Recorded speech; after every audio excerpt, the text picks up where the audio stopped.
Monday at Mike's. Thank you so much for taking the time to tune in this evening.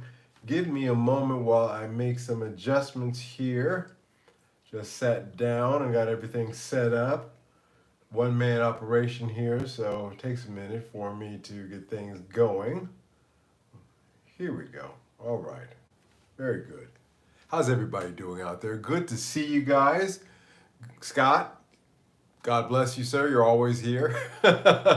First, usually. I hope you're doing well, sir. Good to see you. Good to see you. Um, yeah, let me give my welcome here to the chat as well. And yeah. Hey, Michael, how you doing? All right. So as we wait for more people to show up here in the live stream, I will ramble on about things that have occurred here at Upstairs to the Right Music Channel. As you know, this doubles now as my recording and workbench. This table here. So when I'm working on guitars, I'm usually setting them up and working on them here. It's actually a very great multi-purpose desk.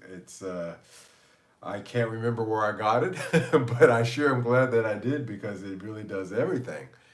And I have to say that I was working today on my parts caster and trying to figure out the best way to get the pickups where I want them. And I have been using this tiny amp. It's called Screw.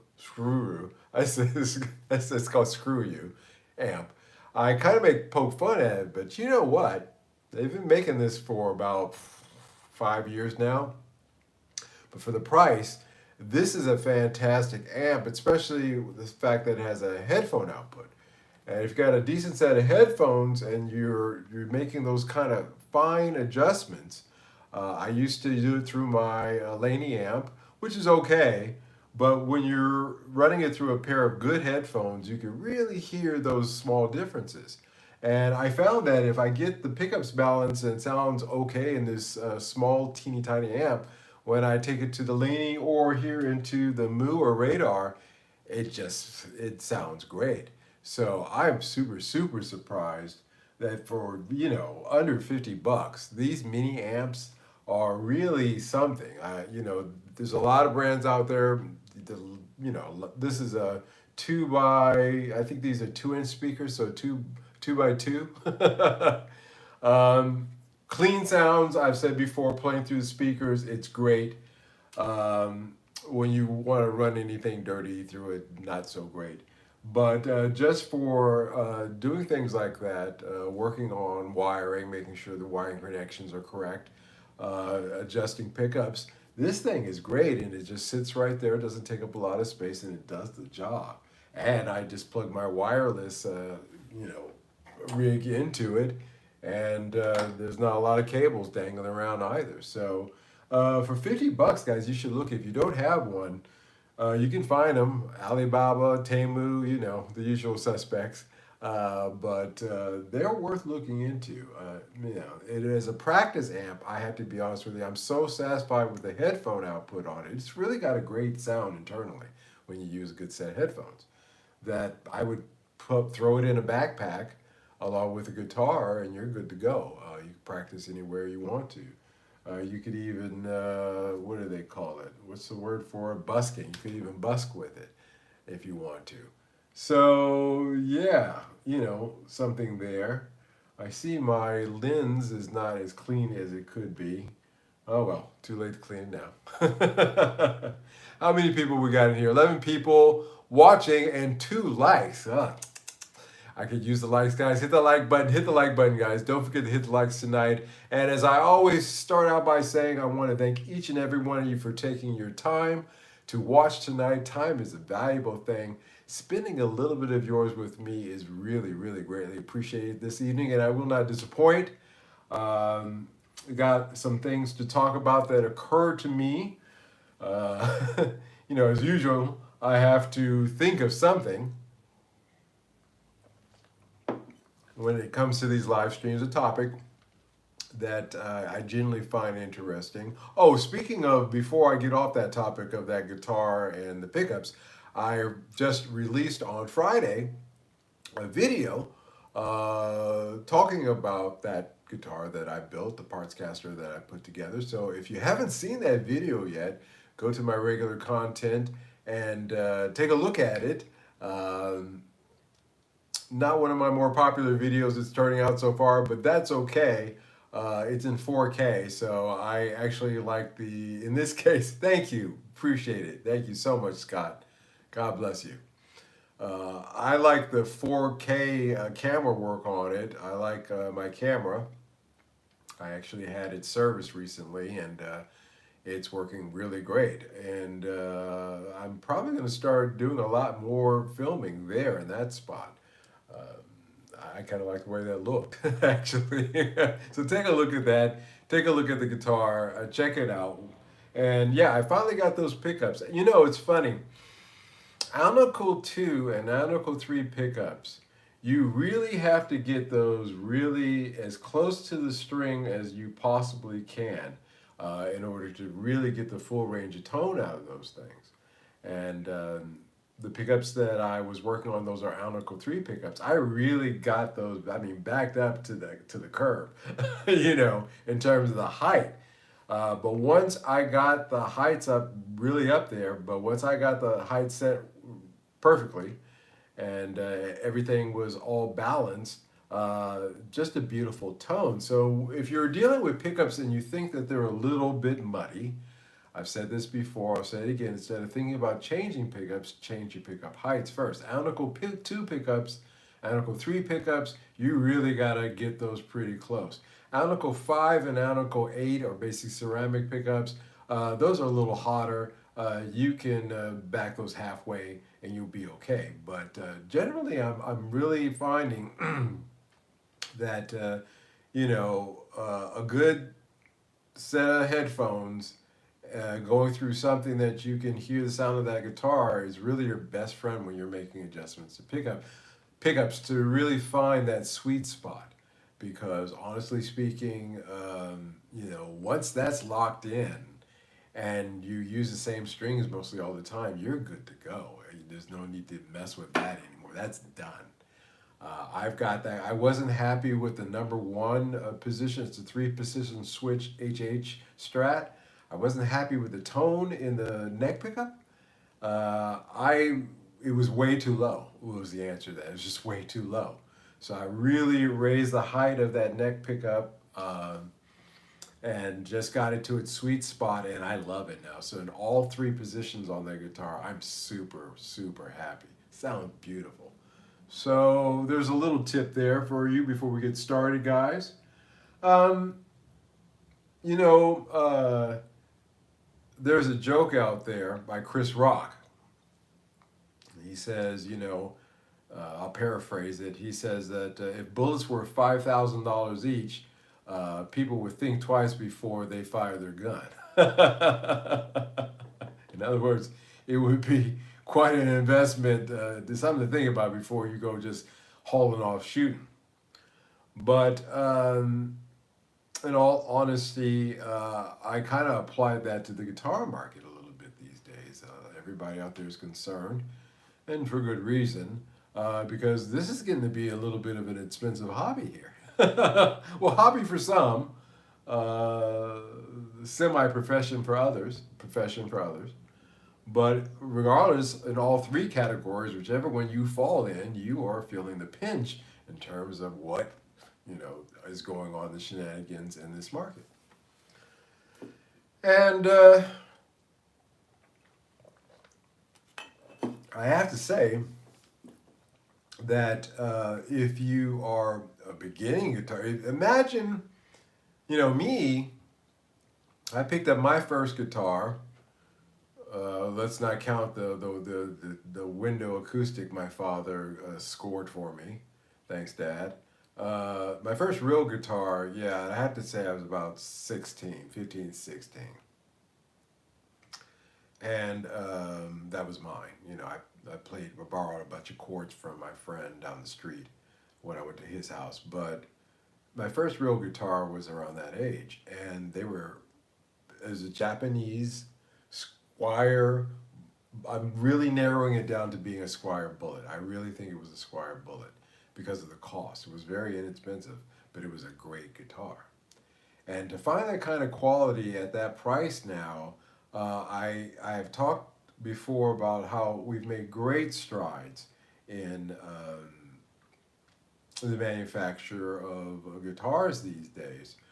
But you're not going to get the quality of a Japanese made Squire Bullet from 1983, I guess that would make that, 84, these days at that price. It's just not going to happen. That's not accounting for inflation. If you were to take, if all things were equal, that same dollar amount, if you were to apply that to today, it just would not work. Wouldn't work. So, what to do? What to do? It seems like that joke about the $5,000 bullets could apply to what would happen if guitar strings became $50 a pack. You know, what if guitar strings became $25 a pack? I think that that would deter a lot of people from getting into playing. This is not like the 60s when guitar strings were a rare thing to find, and so you had to make do. There's a plethora of them out there, and let's just say that even the fake Chinese ones, the tariffs on those are so high that you're looking at 15, $20 a pack of strings. So even the fakes wouldn't be immune in this scenario that I'm throwing out there tonight. We've all seen it, guitar pedals and even the most basic accessories just keep getting more expensive. Where does this end? In 10 years, will playing guitar be something that only the rich can afford? So that's the premise of my discussion tonight, what I had in mind to discuss. So what is that thing behind you? What? just kidding.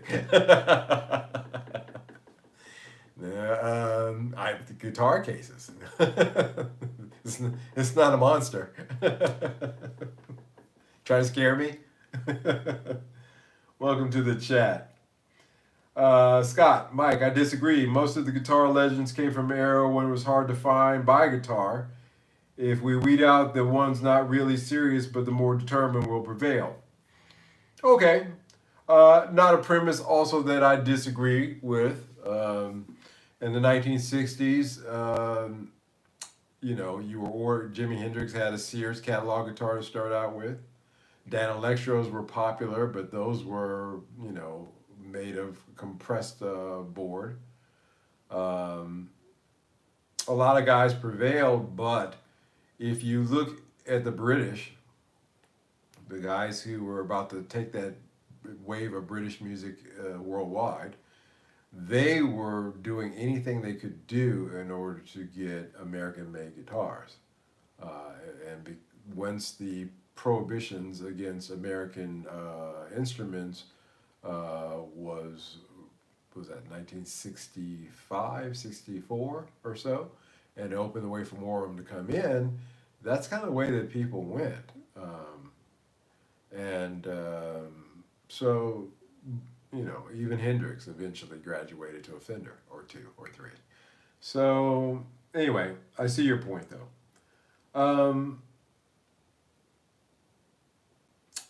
I think where there's a will, there's a way, is what you're trying to say. And I agree with that, But I think that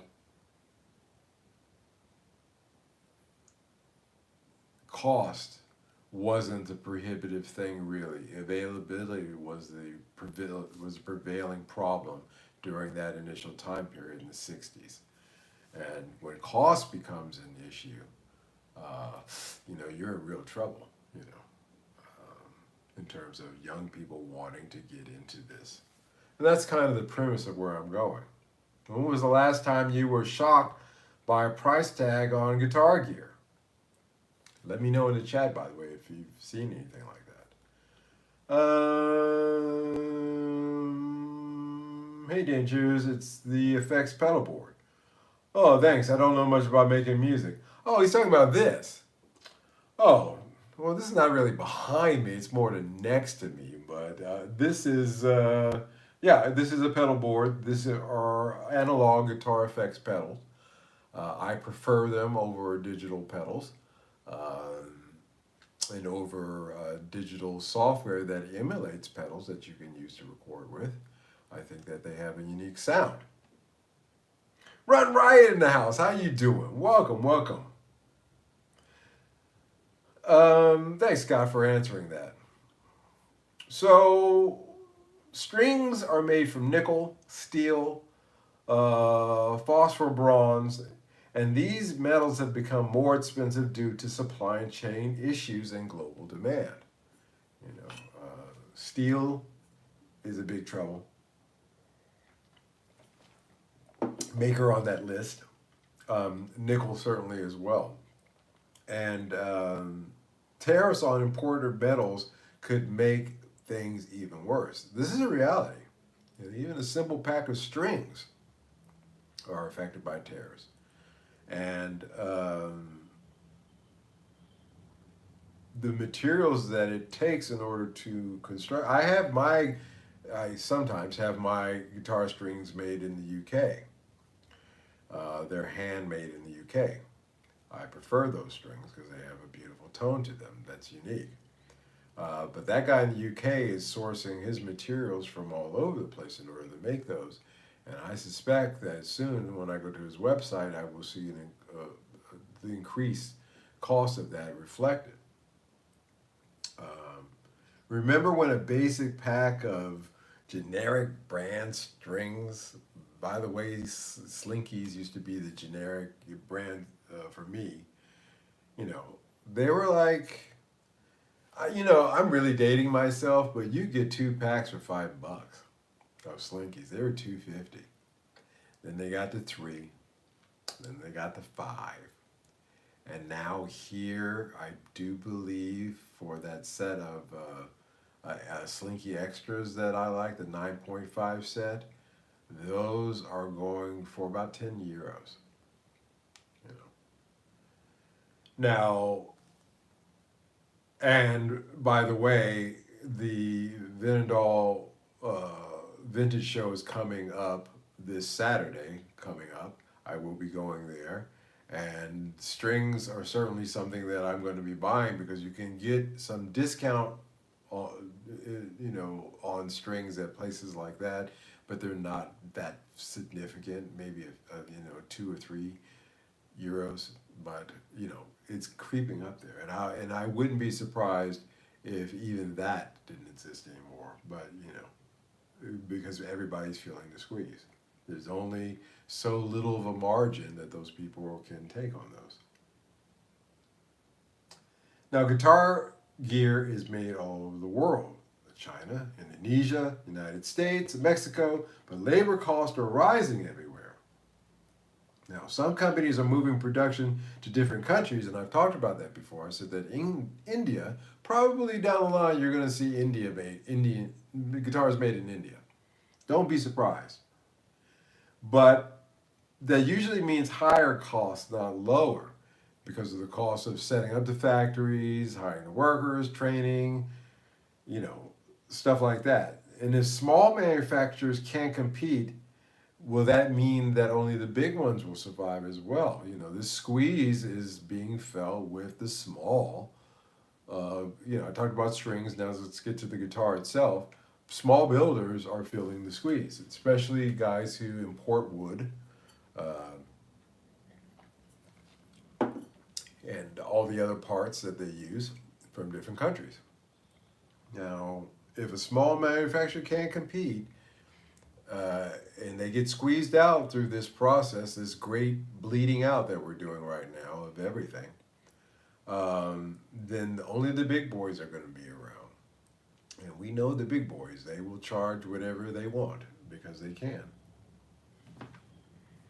Shipping costs hit an all-time high a few years ago, and we're still feeling the effects. Believe me, I know that. But I can report that I have seen my shipping costs stabilize to the point where now I can calculate pretty much what it's going to cost per guitar to ship it over from Japan.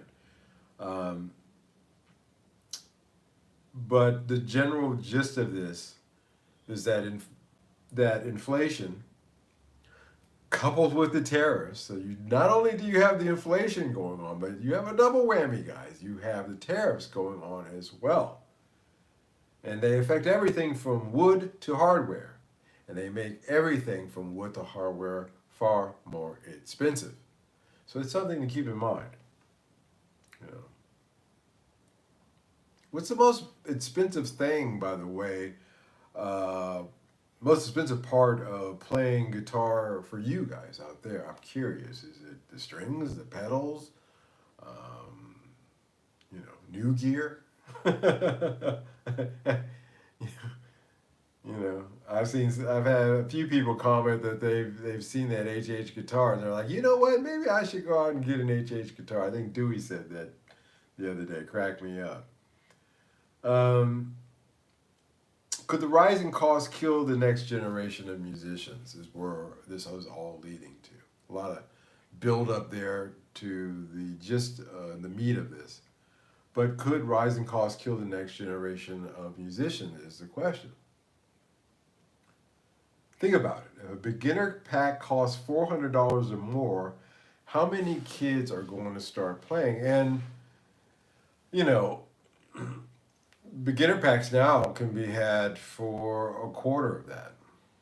Are they any good? Well, I think sometimes a beginner pack could be could probably be more discouraging to playing guitar than it being an outrageous number in terms of its cost. Because, you really, really, really, really, really want to start out with, an amp is important. I do agree that a good amp is very important, but you do want to have a decent guitar at least. We're already seeing it.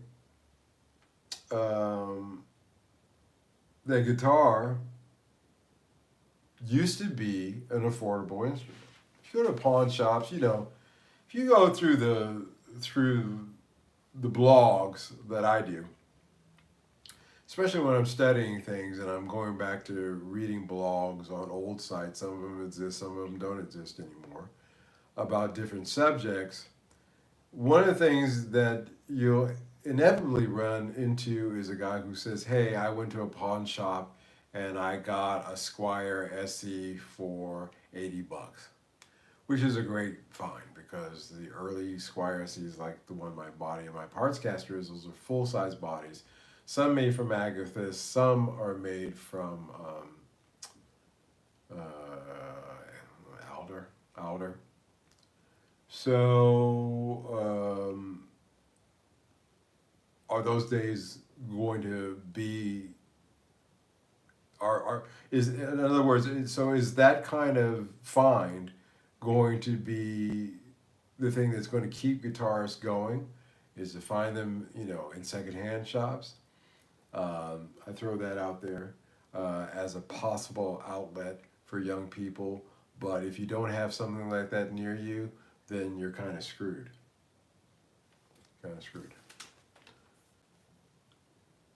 Scott says, all my gear is under warranty. I pay a percentage of the purchase price each year for parts, service, and replacements. It's probably my biggest cost. That's actually a great idea. Maddie Two Hats in the house. How you doing? We're driving in a minute, just listening in. I'm glad to have you listening in, Maddie. Thank you so much for taking the time. Mike, I have the Art Tube MP on the way. Looking forward to using it in the studio. Yeah, I have had this sucker for 15 years now. I bet you that you look at the serial number on it. It's probably one of the early ones with a vintage tube in it from the 1960s. And this thing is this is all the tube you need, and they're hard to find. And this one could use a servicing, but I've used this for every recording, for everything that I've done, and I haven't needed anything else.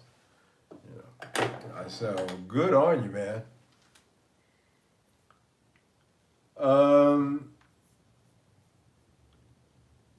Now, we're already seeing it. More people are buying used gear because the prices are insane. So we're seeing that anyway. We're seeing that anyway.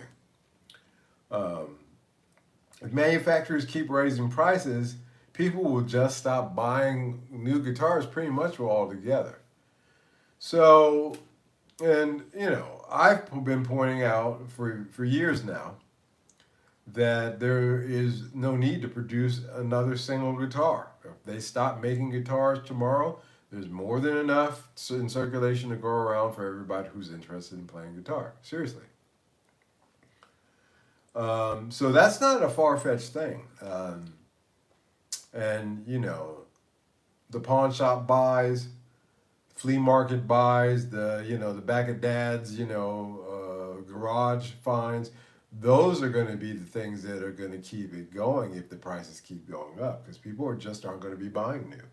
Parents are going to balk. They've got the cost of their mortgage going up, their car insurance is going up, the car payment is there is pretty high. They have all these other things, and the kid comes in and says, "Hey, I need $600, $400 to $600 to buy a starter kit guitar pack." They're going to say no. They're going to say no, or you better get, or as my dad said to me when I was a kid, "We got a lot of neighbors, they got a lot of grass, you can take the lawnmower, go to it." In other words, you're going to work if you want to get some money. And that's exactly what I did. But there is that. Yeah, I'm not ready to shell out thousands on any rack gear yet. You don't have to. This is a proven, budget tube preamp, but it's proven. It's studio. I learned about this in a Japanese studio, and it was not a crappy studio, and they were using these to hook up the microphones to do the mic recordings, and they had a few of them. That's how I learned about this. I learned about this in Japan, and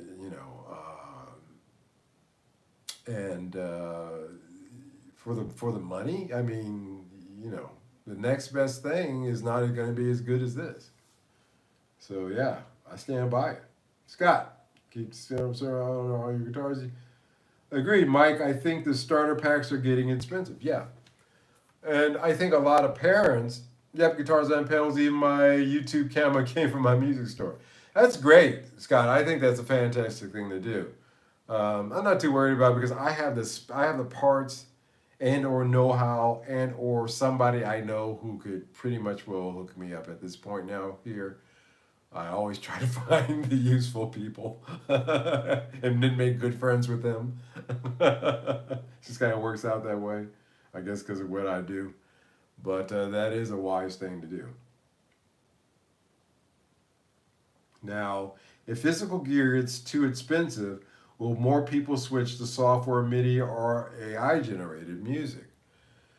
This is something that Spotify. If Spotify was the holy water and the garlic, then AI music was the stake in the heart of music creation, value, a lot of things. And software, like I said, the reason I reject software pedals and even digital pedals, although it's ironic, this Moore Radar is a digital cab simulator. But I fudged a little bit there, but everything else there is analog pedal. Over the digital ones is because I'm a tweaker. I like turning knobs, making adjustments, and I don't like doing it on a computer. But a younger generation will have no problem with that. So, we're already seeing AI tools making music these days. I've played you some of that. And I think that expensive real gear could push more people into using the digital alternatives, digital guitar, digital piano, digital bass, Uh, And so there's that. They got you on that end too. Well, we won't talk about that. They got you, believe me, they got you there too. But it may be initially a cheaper alternative. Also, I have a few tunes up on my YouTube if people want to check them out. Original rock stuff. Maddie, could you do a favor to us and put a link up to that here in the description so we could all take a look at that before you run out to the car? If you could, thank you. I'd love to listen to that. And I'm sure everybody else would as well. Would you stop playing if the cost got too high, or would you just get creative and go all in the box? You know, I have some. I'm actually going to do some music this week. I am going to sit down and edit and mix the two tracks that I was working on. At least get the arrangements together on them. I've recorded. When I record, they end up being like 8-minute, 10-minute jam sessions. I have to cut them down a bit, but a little bit of editing there, and I will be doing that in the box. You know, I'll be doing that in the box, but everything that was recorded into it, the bass, the guitars, um, not the drums this time, but I use drum pad here. But I guess that kind of counts. But they were analog for the most part. And that's kind of where I draw the line myself. I like to record things analog into digital recorders if I can, but I still like there to be an analog component in there. I think it's important to the sound. But some people don't feel that way and they will go all in the box. Actually, one of these tunes I actually plan on using synth bass on because I think it works for the tune. But all the other tracks I used real Fender basses. You know. Look at violin in classical music. You know, if you want to get into classical music, I always bring this point up because it is a good counter. You are looking at thousands of dollars just to get started, and we've been kind of lucky in that our baseline getting started for us is, a few $100s. A few $100s. Not the same thing. And so we are lucky in that regard. If you want to take up the violin or the cello, God forbid, you're looking at thousands of dollars just to get started. So I do throw that out there, but could the guitar go the same way? Could that low entry barrier for getting into playing electric guitar go away, where it becomes a barrier of $500 or $600 if you buy new? And if that happens, what happens to the average musicians? Well, they're just, we will get creative. If we have to take a cigar box, a broom handle, and some catgut, then maybe we can make that work. But we will have to get creative. If costs keep going up, players will also keep and maintain what they have more, as opposed to reaching out and trying to buy something new, even infrequently, like we do. A lot of cats are going to just start modding and fixing. That's why I've been talking about fixing, getting the basic tools to do your own repairs, from top to bottom on your guitar. And I think a lot of guys got to that. A lot of people have got to that point where they have said, you know what, I'm good. Sound familiar? And I'm just going to tweak the things that I have. So that's also a direction that these high costs could take folks into. That I'm actually already seeing that. You know, I'm certainly seeing that with myself.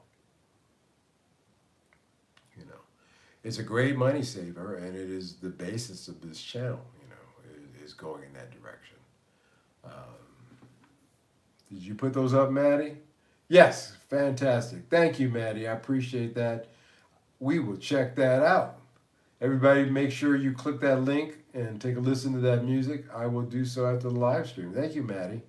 Looking forward to it. Now, preppers, you know, buy in bulk. You know, they'll buy, 100 gallons of water packs, and they'll buy, 20 pounds of rice, 10 pounds of flour, things like that. And by buying in bulk, you usually find that you save money. So one of the things that you could do if prices start rising, I would stock up now, because I don't see them going in the other direction, on strings, picks, and cables. I have all the leads and all the raw cable I need in order to make cables. So I don't have to buy them. As a matter of fact, all the cables that I use now are ones that I cut the ends. I got all the parts to put them together and make my own cables.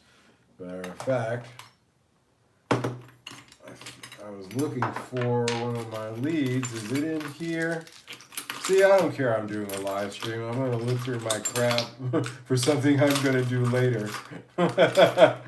Never mind the audience. No, it's not in here. See, I start cleaning up, and I put things away, and I have no idea where I put them. That's why I try not to clean up. But that doesn't go over too well either. Back in the day, guys used to boil their strings. I know it sounds really bad, that and there's a Japanese word called mundokusai, which basically means too much trouble, pain in the ass. It's mundokusai. But you could boil them. You could wipe them down after playing. You could use coated strings. Those are 3 suggestions on how to extend the life of your strings. It is always prudent for you to wipe your strings down. Have a rag. That's what this rag is for wiping strings down, specifically after I play. That extends the life of them. My strings last forever, though. I never break a string, but you got some cats who their strings look like they've been playing for 10 years after a week. So, 3 alternatives for extending the life of your strings. Sometimes you got to look for alternative brands. Boutique names are just rebranded budget products anyway. I pointed that out with the Karumba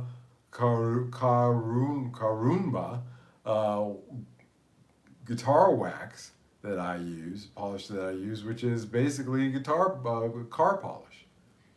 And if you get guitar polish, it'll come in a little bottle like that and cost $25. If you get the equivalent in car polish, you'll get a big bottle like that, and it'll cost you $6-7. So you decide. Look for alternative brands. Buy used, trade, or DIY. I only buy used. I trade all the time. As a matter of fact, I'm looking forward to trading here a guitar I have here up at the Vinodal show coming up. But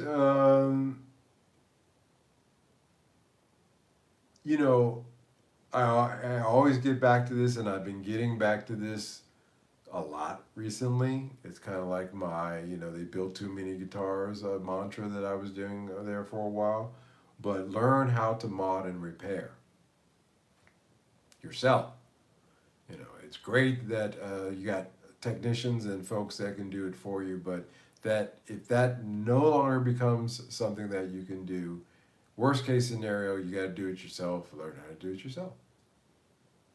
What's the best deal that you've ever found on a guitar or gear? And do you think that you can find that kind of deal these days? That's the question I'd like to have answered in the chat here and down in the comments tonight. Yeah. So, in conclusion, guitar gear is getting more expensive. But, where there's a will, there's a way, as Scott was pointing out there in the beginning. And people are just going to have to get creative when it comes to scoring gear without going broke. I suspect here that many of us will be broke if things go the way they're looking. But if not, if you find yourself in the fortunate few that aren't, then still it's prudent to try to find ways to be creative to get gear. Are we headed to a world where playing guitar is only going to be for the wealthy? I don't know.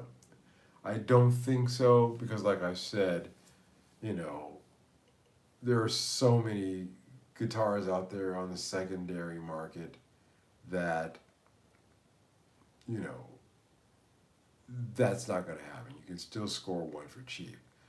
Will the parts to upkeep it, even something as simple as strings, be affordable, be your big problem? Probably, maybe. Even if you can get that guitar for $80 in the pawn shop, you're not going to get the strings for a discount. Unless Joe starts selling his boiled strings half price from the shop.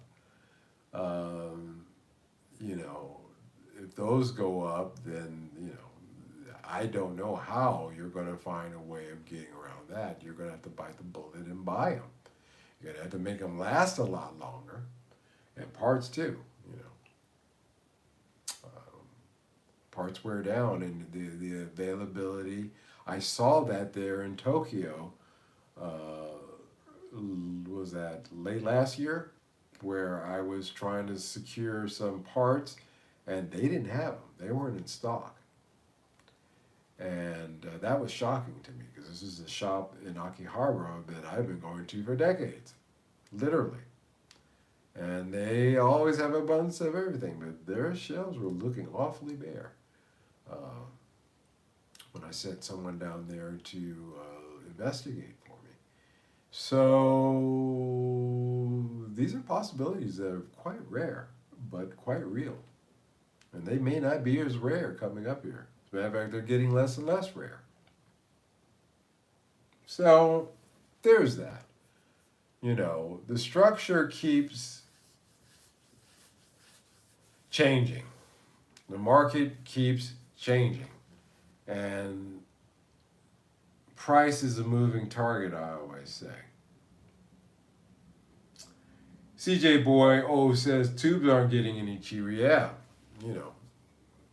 we had the tube scare about 2 years back, threat of shortages. That's even more truer now than it was then, actually. Not a lot of people are making a big deal because there's so many other things that are screwed right now. I guess the tube thing isn't as important. But again, I keep a stock of tubes. I have a stock of new old stock tubes. And even when I got an amp or I got something come through that had the Chinese ruby tubes in it, I always took those out to replace them, but those are decent tubes. So like I said, squirrel away your parts, kids, because it's not getting cheaper. Yeah, solid state amps is also a way to go. But when a solid state amp goes, it's gone. And if corrosion gets in on that board, it's gone. And so a couple of things there. It's like, do you want a Tesla or do you want a 67 Chevy? They have both are cars, get you somewhere, but they got two totally different engines in them. And one of them I think is a lot easier maybe to fix work on than the other. Not maybe, I'm sure of that. So it's kind of that thought. But we can get there, guys. You know, rising costs could kill the next generation of musicians, you know, in a lot of ways.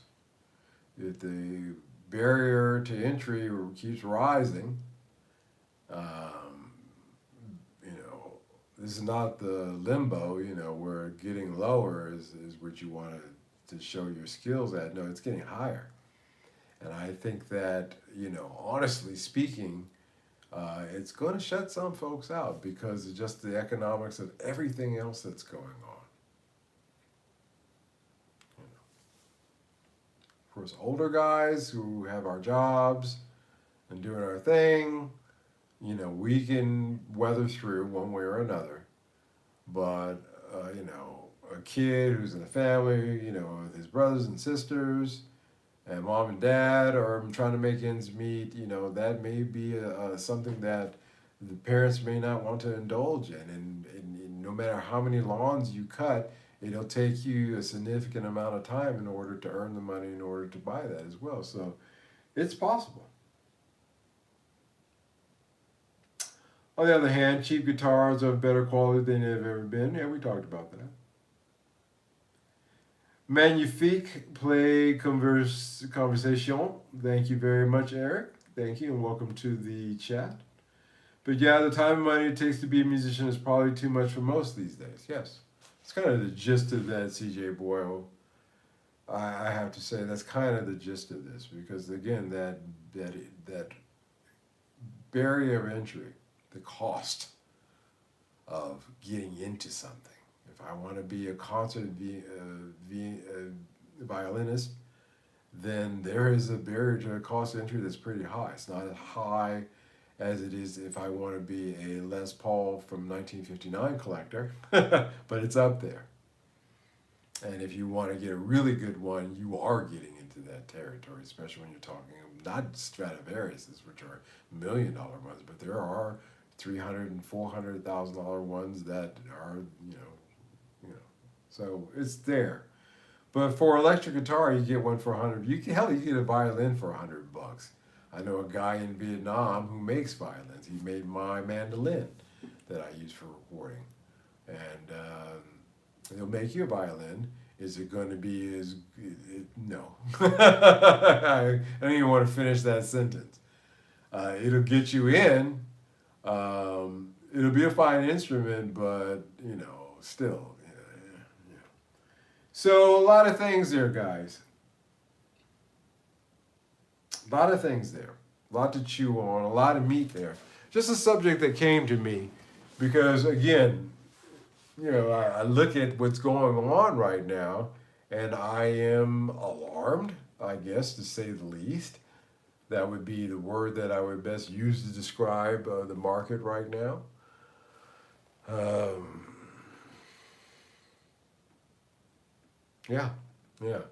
If you got cash, if you're buying, you know, like I've said before, this is your golden time. There's many a bargain to be had. But even those bargains aren't looking so great because, again, the prices of new guitars are going up. Used ones were ridiculously high. They're starting to stabilize, but you know, there's a lot of stuff out there. You know, a lot of stuff out there. And if you're a buyer, this is your time. It's my time. So there's that, guys. All right. Did we get to an hour tonight? How far are we? 10 minutes short. Close enough. What's coming up this week? You know, I really want to talk about this mini amp. I want to talk about mini amps in general. I'm talking about solid state. I want to talk about this mini amp because something occurred to me that might be of interest to do a YouTube video on. Plus, I looked, checked, and there's not that many, if any at all. So that's always good for the YouTube algorithm to introduce a new subject. And of course, we'll be doing the Wednesday live show. I didn't do any guitar purchases this month because I'm thinking about rejigging the type of instruments that I buy. I want to start buying slightly more expensive ones. I want to get into a little bit more of the expensive vintage guitars, but we shall see. I'm working the books to see if I can make that happen. So there'll be no well, we did an unboxing at the beginning of the month, so I guess that kind of covers, but nothing for a minute here. Yeah, as Scott just pointed out again, take a look at that video. Take a look at what Maddie has put up. I will take a listen to myself here as I prepare for rest this evening. Thank you guys, as always, for showing up. You know, YouTube is a difficult thing to do. If you're relying on it for your money, you're screwed. I know I would be if I was. But one thing that you can do is go to my YouTube page, hit the link for Asanoki at Bandcamp there at the top, and take a listen to the music that I have there. And if you like it, then buy an album. You know, the best financial support system that I have in place to keep this going is the direct sales of my music. And I like that because I think it's good music, so you're getting good value for your money.